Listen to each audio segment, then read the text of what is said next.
LINES is an acronym for Leaning into New Experiences and Situations.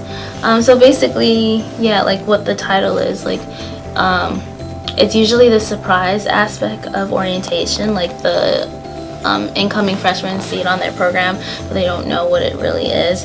And the reason why we like do that, because we want it to be like not like a surprise where it's like a gotcha, but like doesn't leave room for them to come in with any like initial thoughts about it. It's supposed to be like, oh, welcome to college, and here's some of the conversations, some that are difficult, some that you may never have heard before, sometimes some that may make you uncomfortable, but these are the conversations that are happening on campus. So let's talk about it. Conversations about inclusion and diversity, identity, all these things like that make up who we are.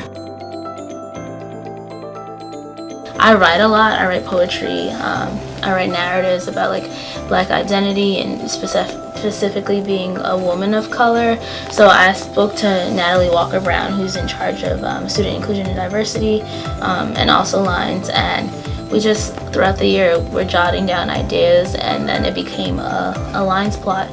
I think it was also like something that was therapeutic for me, like really tapping into who I am and trying to understand aspects of me.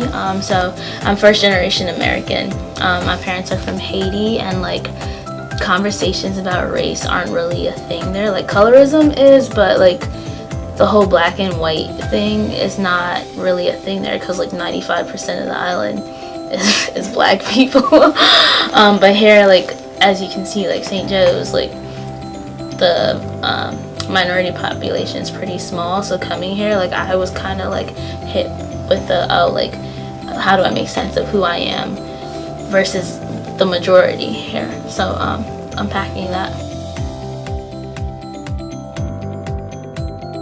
So like each show, I feel proud that we're starting conversations with incoming members of our SJU family and just helping them, because I feel like, you know, we're all coming from our different backgrounds, and some of us are uneducated about stuff, and there's nothing like necessarily wrong with that, but that's where LINES come in. We'll give you your first initial spoon of education.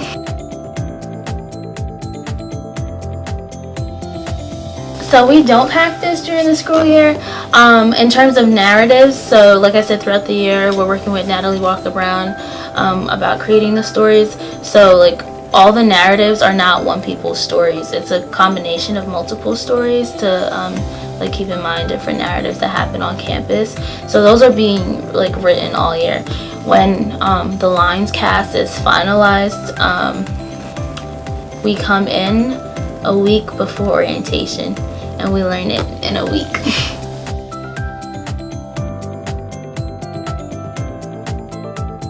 I cried and I was just like, oh my gosh, like especially there was the narrative of I don't touch my hair, like just the objectifying of Black women. I also was like very confused because there were things I never knew about. Like I remember I think it was it Will, or I don't remember who it is, so I don't want to misidentify anybody, but one of the narratives was talking about being pansexual. Like I didn't know what that meant, or a lot of other terms meant. So it was an education moment for me too. So it gives me the same approach when I'm on stage, like knowing that like okay, like ignorance is not always a bad thing if you're leaving room for like people to like educate you about who they are. It's when you completely shut out room for like learning that it becomes like toxic. I think there's a lot of initial reactions. I think there's the oh my gosh, wow, you're telling my story, like I feel you, like 100%. I think there's the what the fuck is this too, because you know, like I said, some of the conversations are not the easiest for people.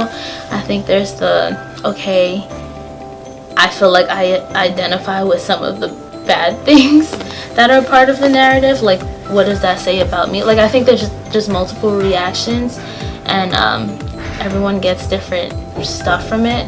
But at the end of the day, like I said, it's the initial conversation. It's not something that like no one at St. Joe's can escape because they'll run into it again.